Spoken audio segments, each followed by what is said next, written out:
It didn't start in a studio or a club or anywhere that felt dangerous. It started in a quiet English dining room, the kind of place where nothing dramatic was supposed to happen. Soft lighting, polite conversation, coffee poured casually at the end of the night.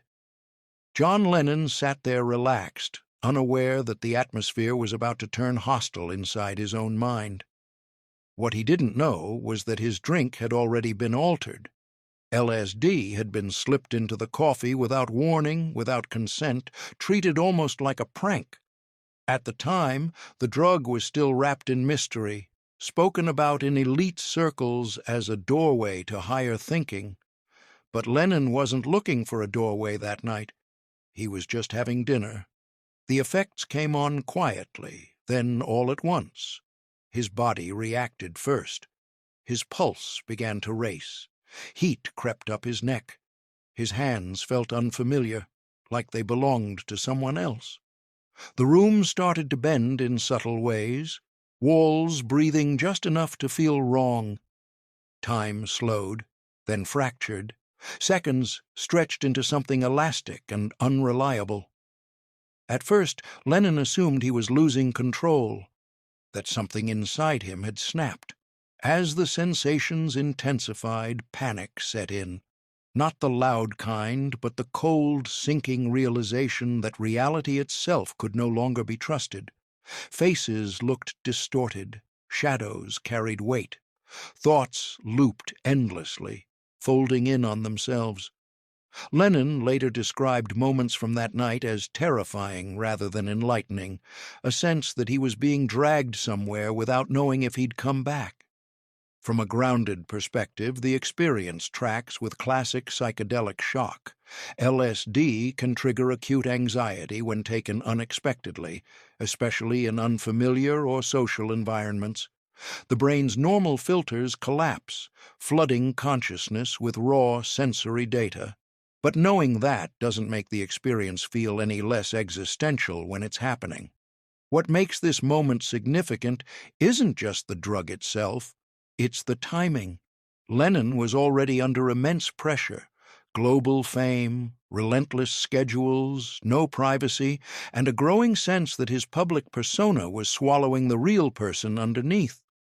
The LSD didn't create that tension, it amplified it. By the end of the night, Lennon understood what had happened, and instead of shutting the door completely, something inside him stayed fixated on what he'd seen.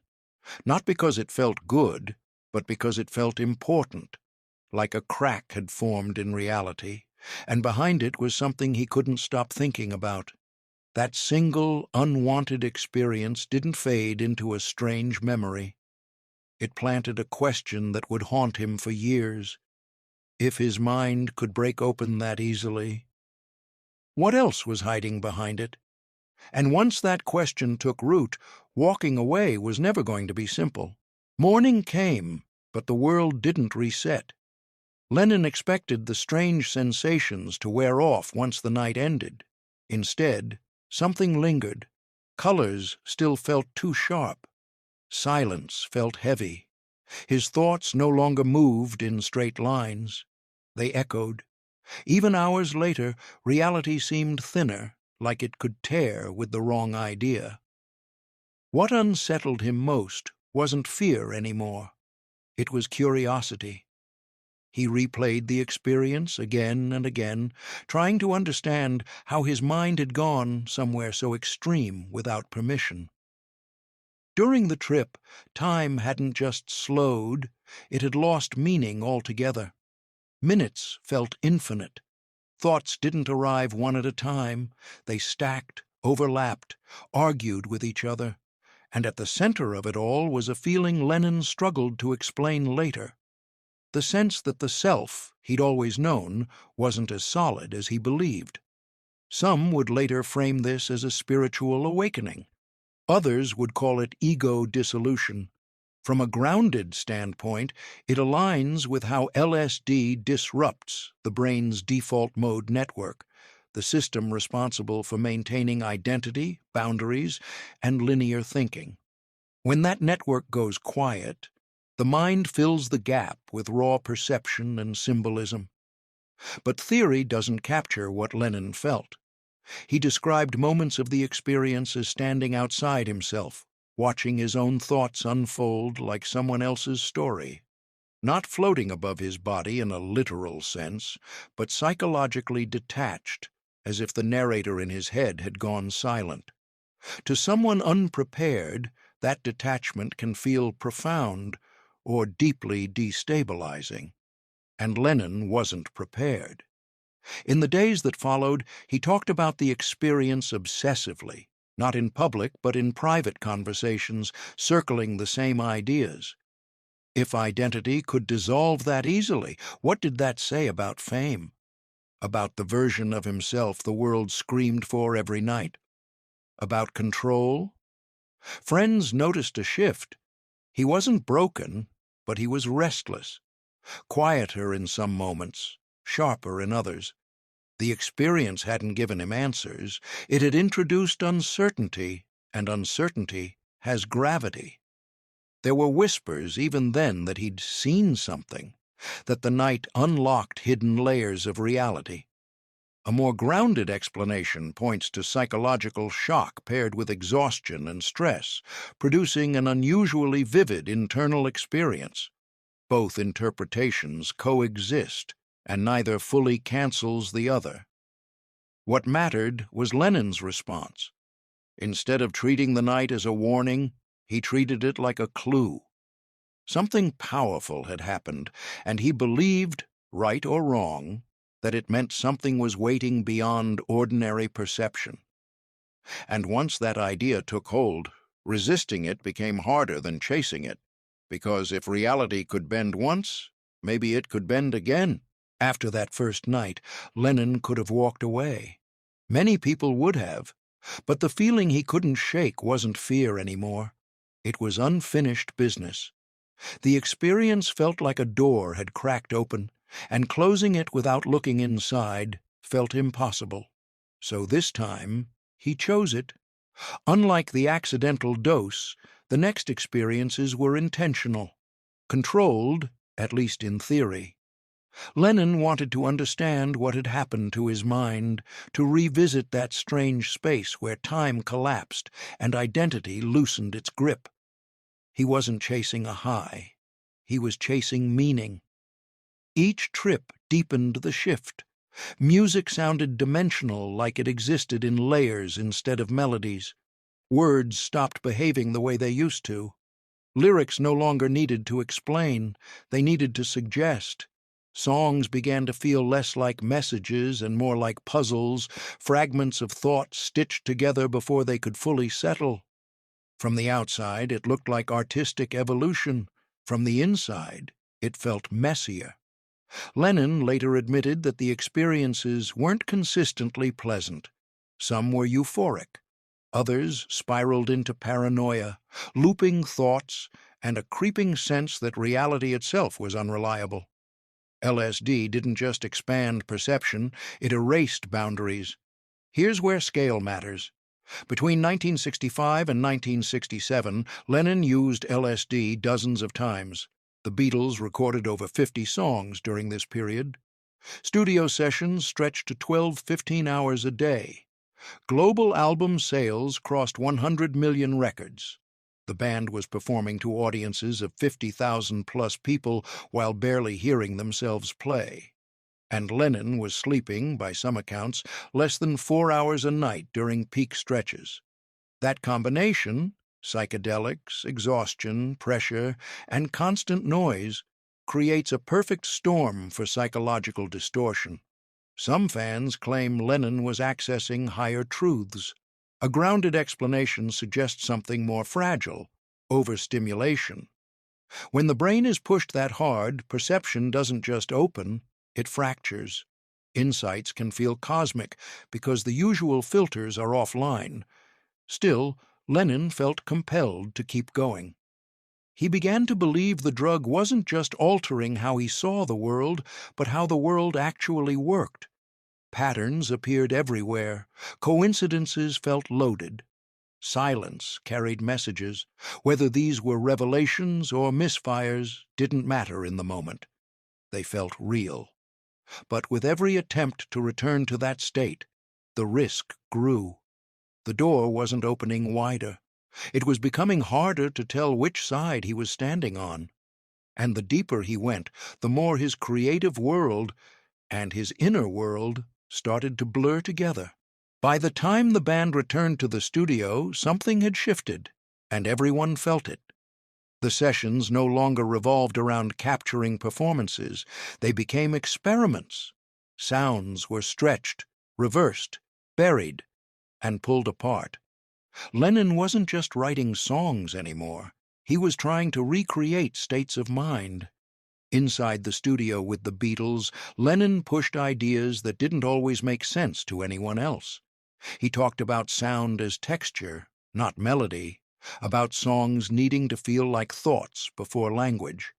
He wanted listeners to experience something, not understand it. And LSD, in his mind, had shown him how. Some of the band followed. Others hesitated. Paul leaned into structure, trying to anchor the chaos with arrangement and craft. George explored spirituality through more disciplined paths. Ringo kept things grounded, but Lennon often seemed elsewhere, half in the room, half chasing something intangible. Studio conversations drifted into abstraction. Simple questions turned philosophical. Time slipped. Fans later described the resulting music as visionary. But inside the room, tension grew. Long recording days blurred together, and disagreements felt heavier than before. Lennon could be dismissive, impatient, convinced he was seeing further than everyone else. LSD didn't create ego, but it magnified it. There were moments Lennon claimed sounds revealed hidden images, or that certain tones carried meaning beyond hearing. A grounded explanation points to heightened pattern recognition, a common effect of psychedelics where the brain connects unrelated stimuli. But to Lennon, these weren't glitches. They felt intentional, and the studio enabled it. Technology allowed sounds to be manipulated in ways no one had tried before. Tape loops, artificial double tracking, reversed playback, it all fed into the sense that reality itself could be edited. Music became proof that the world wasn't fixed. That perception was flexible. But flexibility has a cost. As the recordings grew more ambitious, Lennon grew more detached. The line between creativity and compulsion thinned. He wasn't just experimenting with sound. He was testing how far the mind could bend without breaking. And not everyone was convinced the bend was worth it. Because while the music was expanding outward, something in Lennon was beginning to pull inward, and what followed wouldn't stay contained within the studio walls. As Lennon went deeper, his stories changed. He didn't just talk about ideas anymore, he talked about encounters. Images that felt charged, moments that seemed to arrive with meaning already attached. He described symbols appearing uninvited, as if his mind was tuning into a signal rather than inventing one. Some accounts mention Lennon feeling watched. Others describe sudden insights that arrived fully formed, without effort. Time, he said, didn't move forward, it stacked. Past, present, and future felt accessible at once. To listeners, it sounded paranormal. To Lennon, it felt undeniable. One claim that surfaced repeatedly was the sense of leaving his physical perspective, of observing thoughts instead of thinking them. A grounded explanation points to dissociation, a well-documented psychological effect where the mind creates distance to cope with overload. It can feel like separation, but it doesn't require anything supernatural. Another recurring theme was symbols carrying universal meaning. Numbers, shapes, and sounds seemed to repeat with purpose. From a scientific standpoint, psychedelics heighten pattern detection. sometimes to the point of false positives. The brain fills silence with structure.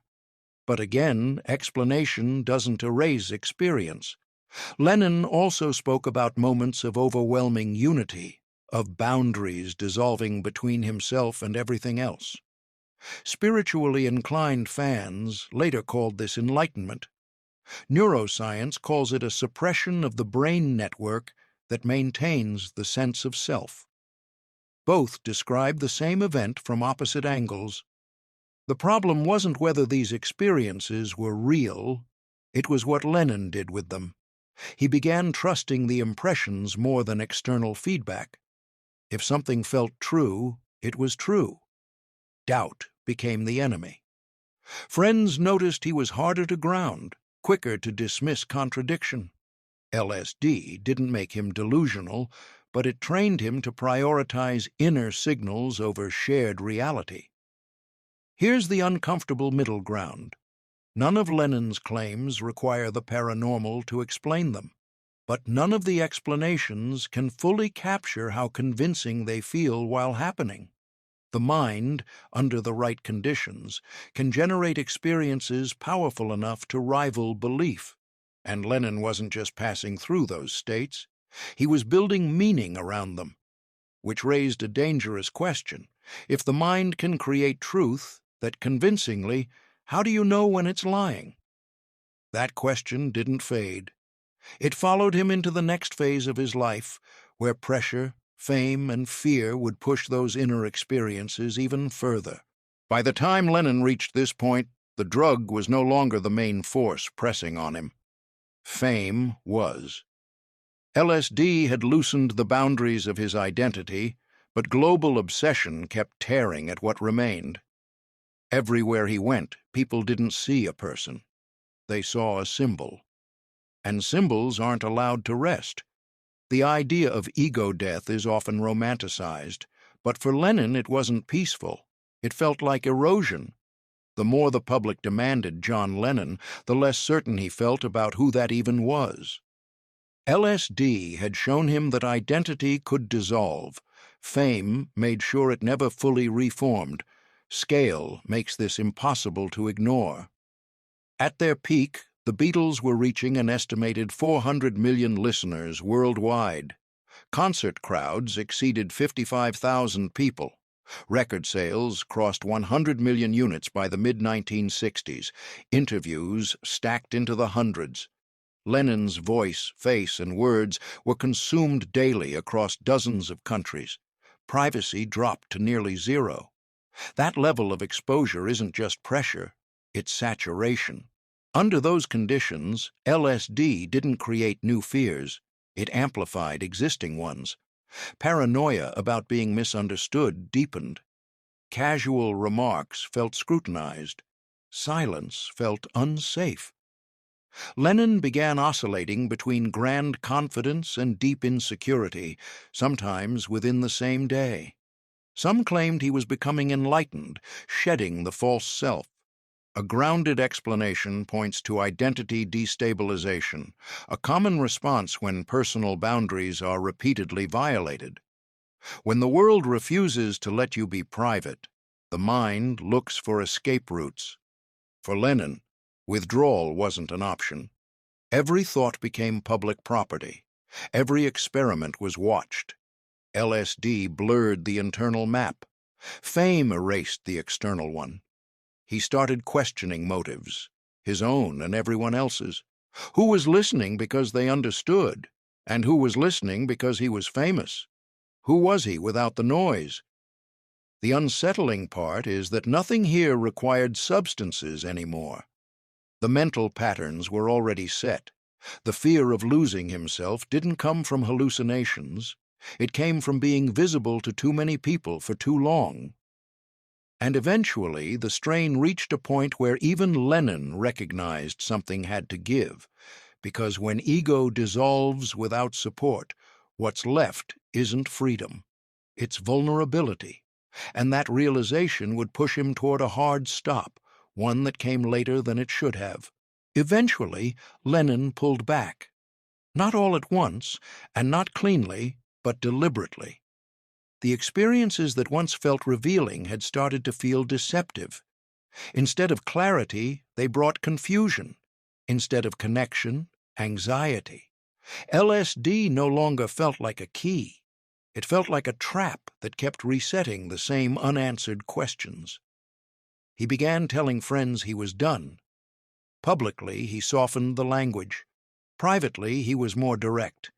He said the drug promised insight, but delivered distortion, that it made everything feel important without helping you decide what actually was. Coming from someone who had trusted it deeply, that admission mattered. What's striking is how clearly Lennon separated creativity from the substance later on. He didn't deny that powerful songs were written during that period, but he rejected the idea that the drug deserved credit. In interviews years later, he warned that LSD could make people confuse sensation with truth. From a grounded perspective, this tracks with what happens when intense internal experiences aren't integrated. Psychedelics can open emotional and perceptual states, but without structure or support, those openings don't resolve. They linger as anxiety, mistrust of perception, and second-guessing the self. By stepping away, Lennon hoped the echoes would fade. They didn't, at least not completely. Even without the drug, traces remained. Certain fears returned in quiet moments. He questioned his own thoughts more than before. Inspiration still came, but it felt harder earned, less automatic. The sense of having seen behind the curtain didn't disappear. It just stopped being something he wanted to revisit. Some fans framed this as loss. Others saw it as growth.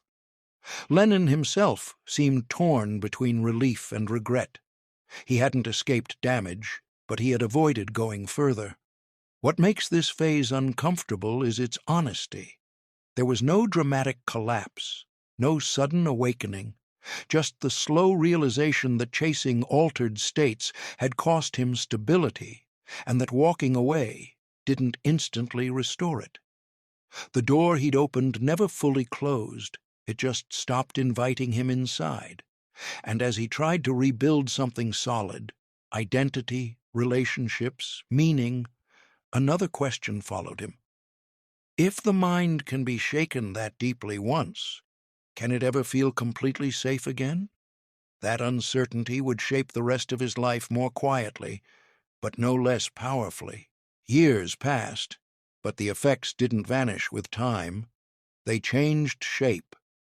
Lennon moved forward, new music, new relationships, new priorities, but the way he spoke about reality never returned to what it had been before the mid-60s.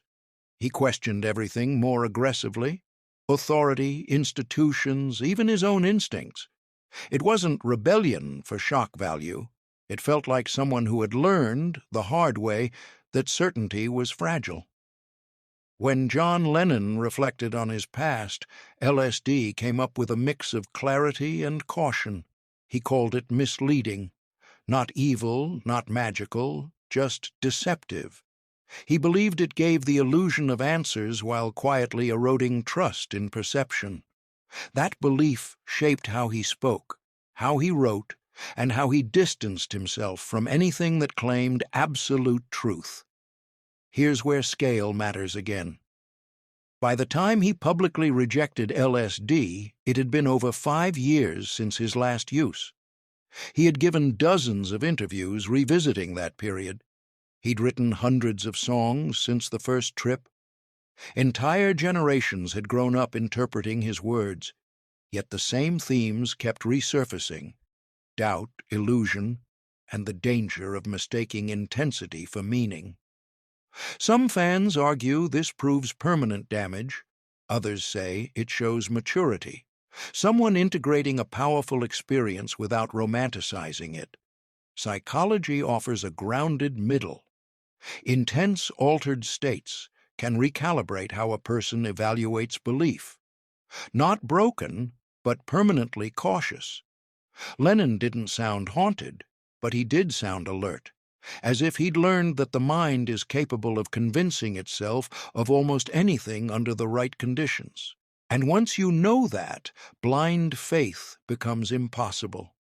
What's telling is that his later work leaned toward simplicity, fewer layers, fewer puzzles, direct language, almost like a correction, an attempt to rebuild honesty after years of abstraction. Still, the shadow remained, not as fear, not as visions, but as awareness. And awareness can be heavy, because when you've seen how easily perception bends, the question isn't whether reality can break. It's whether you can ever stop checking to make sure it hasn't. Which brings everything back to the argument that never really settled. So did that LSD trip rewire John Lennon's mind forever? Or did it simply expose fractures that were already there? By the end of his life, Lennon didn't speak like someone who believed he'd unlocked a higher realm. He spoke like someone who had learned restraint the hard way. He warned against shortcuts to insight. He criticized the way altered states could feel profound while quietly undermining stability. That doesn't sound like enlightenment, but it doesn't sound like ruin either. What's uncomfortable is how clean explanations fall apart here. Neuroscience says LSD doesn't permanently damage the brain. Psychology says intense experiences can permanently reshape how we interpret reality. Lennon's own words land somewhere between the two. He wasn't broken, but he was changed. Not spiritually transformed, but permanently skeptical. Fans still argue both sides. Some insist the drug elevated his art, cracked open creativity that would have stayed dormant. Others believe it pushed him toward paranoia, detachment, and inner conflict. Both camps can point to evidence. Neither can fully claim the truth. The reality is quieter and harder to package. LSD didn't create Lennon's depth. It didn't invent his doubts. What it did was accelerate them. It removed the safety rails at a moment when fame, pressure, and exhaustion had already weakened the structure underneath. The experience didn't implant something new. It amplified what was there. And that amplification came at a cost. Once you've felt your sense of self dissolve, you can't pretend it's permanent again. Once you know perception can lie convincingly, certainty loses its grip. Lennon carried that knowledge forward, not as a curse, but not as a gift either. The story isn't about a drug, it's about vulnerability, about what happens when a mind under extreme pressure opens too wide, too fast, without protection. So the question remains, unresolved on purpose. Did LSD unlock a deeper truth for John Lennon? Or did it simply prove how fragile truth really is? Because depending on how you answer that, this story is either about awakening or about survival.